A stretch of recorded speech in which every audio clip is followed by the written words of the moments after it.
Hello, welcome to Faith for Life. I am your instructor, Sarah Warnock-Farrand. And before we get to our course outline, I wanted to spend a few moments introducing you to who I am and what makes me tick.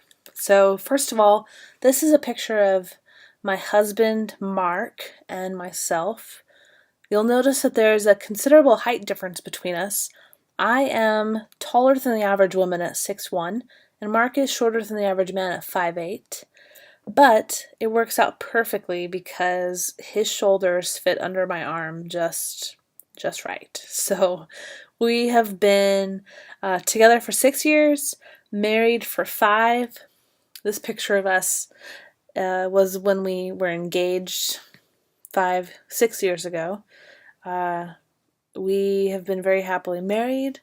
We love to disc golf, so this is a picture of us on one of our anniversaries disc golfing together. And Mark has a now 11-year-old son named Tyler. I did not know how much I would love being a stepmom, but it has been a true joy. He is an incredible kid and has incredibly enriched my life. This is another picture of Tyler. He's all about adventure. He loves everything superhero right now. And still, even though he's kind of out of the phase of loving dinosaurs, he still wants to be a paleontologist. We have a puppy. Her name is June. Her full name is Junie B. Jones, named after the children's book character. She is half Old English sheepdog and half standard poodle. They call them sheepadoodles. She is very fluffy. She's about 2 years old now.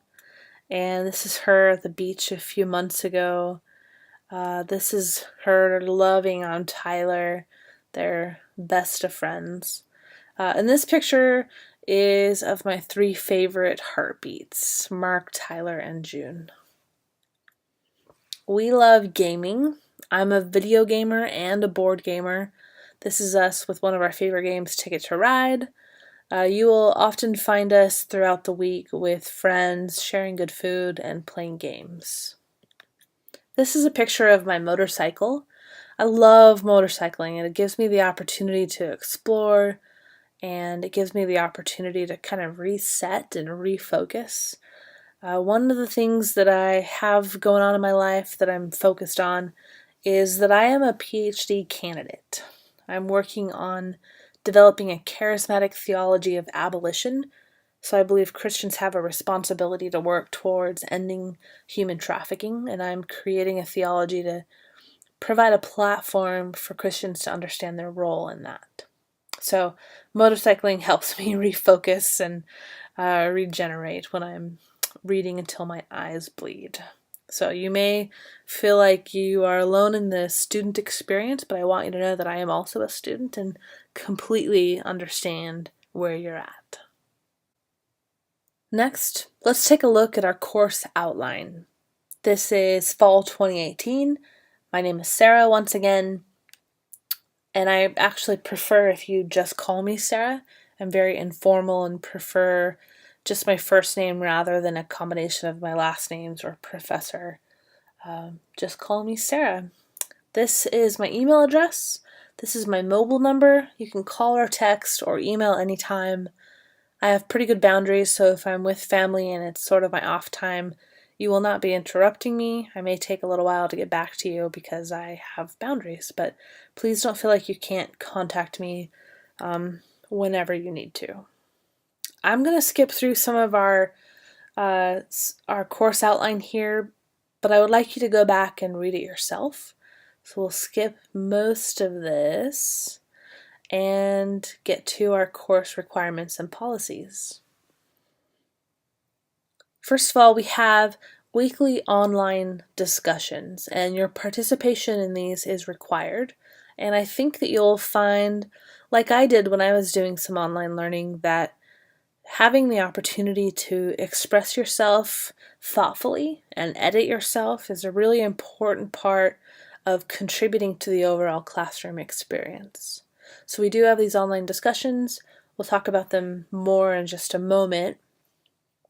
We have 3 reading sources, and one is a textbook by Michael Frost and Alan Hirsch called The Faith of Leap. And there will be 8 reading reactions based on these resources. They will be approximately 1 page, but specifically 320 to 400 words. I want you to write a summary paragraph, a quote from the assigned reading, and 2 to 3 paragraphs of interaction. Now, the reason this word count is fairly low is because I want you to learn to be succinct with your words, expressing yourself, but doing so in a way that is not convoluted, but simple. After the reading reactions, we also have reflection papers. These are twice as long, even up to 3 times as long, 1,000 to 1,200 words. There will be 5 different opportunities to express yourself. So I want you to write about the course materials and interactions, and how would you summarize the subject. I want you to talk about your ministry experience and how the subject has been impacted by your life experiences. And then I also want you to talk about how the subject matter could influence your spiritual growth and ministry readiness in the years to come. You are allowed to resubmit these assignments, both reading reactions and reflection papers, making changes that incorporate feedback from me to improve your grade. You're allowed to do this up to 1 time for each paper within a 1-week period after I give you the feedback. I do this because I want you to learn how to write well. I want you to learn how to formulate your thoughts and ideas in a succinct manner that expresses your heart. So I'm happy to give you feedback and allow you to make some changes so that we can accomplish these goals together. Fourth, there is a 4-page report on 1st and 2nd Timothy. We'll talk about this more in the semester, but basically you'll be looking at this portion of Scripture and reporting on how you see Paul's instructions to Timothy reflecting the themes we are discussing during this course. Let's look at course organization. Each week our course begins on Monday mornings and ends on Sunday night. The online course will include lectures. There are a number of different types of lectures. The first one you'll find in week 1 is a video prepared by Tim Mossholder. Tim designed this course and taught it before I took over, and this is his vision and his dream to be able to work with ELN students. He did that for a number of years, and he did it well. So I want you to see Tim and hear him. He also created some documents that help us work through what we're looking at each week. So you'll be looking at his documents and at some of his videos. The other type of video that you'll watch is prepared by me, and it's going to be very different than Tim's. What I do is provide opportunities for you to see some of the main points that I pull from the reading. And I walk through the main points and I tell some stories within to try and contextualize what we're learning. And the goal of this is multifaceted. Primarily, I want you to learn how to read and how to determine what's important in a text. And so these types of lectures will allow you to do that, to learn from that. We also have our discussions. As we talked about, there will be 2 questions raised each week, and you will need to thoughtfully respond to one of them in the weekly discussion forums. These discussions are the core of our class, so I want you to be thoughtful and articulate. The questions may be found in the video lecture, but will certainly be found in the forum discussion area. And I will not be able to respond to everybody's posts every week, but I am reading them and will drop in and out of these online discussions to encourage helpful dialogue. So there's a rhythm that we'll discover as we progress together. First, Your initial post in response to one of my questions must be made by midnight on Wednesday. I'm looking for 100 to 250 words to be well stated, and you can ask questions or leave comments drawing upon your study of the week's text and lecture materials. The second part is what we call response posts. These are due midnight Friday, and I'm looking for at least 2 response posts from you. You're going to read your class member's initial posts and make 15 to 50 word count response posts. You may ask follow-up questions. You may affirm or debate the ideas that the class member has set forth. You may provide an illustration. What these do is give us the opportunity to further engage one another and provide opportunities for people to think more creatively and concretely about what we're learning. One important note is that we should engage each other, if all else fails, with love.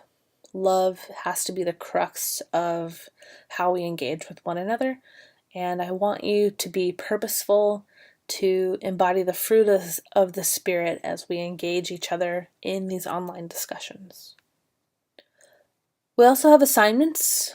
Again, these are going to include the online discussion, the reading reactions, the reflection papers, and finally the 1st and 2nd Timothy report. This is an image of how our course will be evaluated. The online discussions are worth 30% of your grade, so be sure that you are present in the online discussion forums. There are 8 reading reactions, which are 20% of your grade, 5 reflection papers, 35% of your grade, and the 1st and 2nd Timothy report is 15% of your grade. Essentially, you can't neglect to do any of these 4 types of things and expect a decent grade in the class. And I would love to give out all A's. I want you to be engaged and responsible, and don't neglect a certain part because it's uncomfortable. I want you to do all of it. The main text that we will be looking at is The Faith of Leap by Frost and Hirsch. There are 2 other texts that you are able to download for free, and we will be looking at those later in the semester. Read through how to use the library if you need it. The course policies are important to note. There are 3 of them. The first, all assignments are due as scheduled. Unexcused late work will receive a 20% penalty for each week it is late. The maximum deduction for late work will be 60% of the earned grade, which means 3 weeks. After that, it will be counted as a 0. The last day of the course is the last day to submit work, and online discussions will either be turned in on time or receive 0 credit, because the nature of online discussions is that we are engaging each other in real time. Now, these are all for unexcused late work. Excused late work means that you have contacted me before something is due and have asked for an extension and have told me when you plan on getting the work completed and turned in. I'm very flexible and recognize that we all have life issues that we're dealing with, and I want to be available to offer you extensions if necessary, but good communication is vital. So, to receive full credit, all written work, including online discussions, must be easily understandable by both other students and me. Points will be deducted if poor grammar is used or if work does not reflect thoughtful articulation. And then finally, this is an administrative issue. I teach several different classes at different schools and I have a large number of students. So what I ask is that you, when you're saving your assignments, you save them with the last name and then the assignment title. So an example, if I were turning in a week 1 reading reaction, I would start by saving it under my last name, then the week, then the assignment. This helps me immensely, and so I do require it of my students. I am eager to help people with disabilities overcome them and work together to create a healthy learning environment. You do need to go to academic affairs to talk to them first before we can work for and towards an accommodation. But just know that I'm more than happy to accommodate when necessary. The academic integrity issue is very important.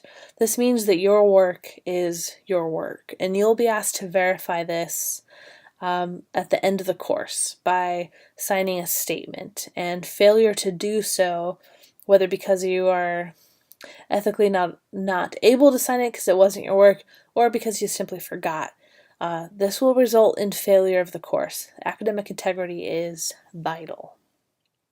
This is our course schedule. It's pretty easy to read. The basicness of it is Wednesday night initial posts are due, Friday night at least two response posts are due, and then due Sunday are various papers. Now we are back looking at our Moodle site. If you have questions about the course or prayer needs, please post them to this forum, and I will be checking in, and we can pray for one another as things go on. And it's really important to know that if you have a question about the course, there's a good chance other people do too. So that's why this is an open forum for people to express what they need to. I will be posting announcements in this forum at least once a week, but usually more than that. The course outline you can look at here. 1st and 2nd Timothy report overview you can find under this resource. However, we'll also talk about it throughout the semester as it's coming up. During our week 1, I need you to watch the course orientation and introduction. That's what you're watching right now. Well done, you've done it. By midnight Wednesday, I want you to post to the introductions forum. This gives us an opportunity to get to know one another as we are coming from all over the US and in some cases from around the world. So be sure to post to the introductions forum by midnight Wednesday. As far as assignments go, you will be watching a faith development video by Tim Mossholder, and you'll be reading the article that he developed called Faith Development. You will complete a faith development reflection paper that needs to be uploaded by midnight on Sunday. You'll also take part in the week 1 forum. Remember, with the forum, initial posts are due Wednesday at midnight, response posts are Friday at midnight, and papers are due Sunday at midnight. That's all for now. I want you to know that I am your number 1 advocate. I'm not just an instructor, I'm a pastor. I'm someone that cares deeply about your whole well-being, and I want to help you grow as not just a student, not just as a minister, but as a person. So I'm praying for you. I'm cheering you on. I'm here to provide accountability to your learning, and I want to over-communicate and have you over-communicate with me. Communication is important. So I love you. Talk to you soon.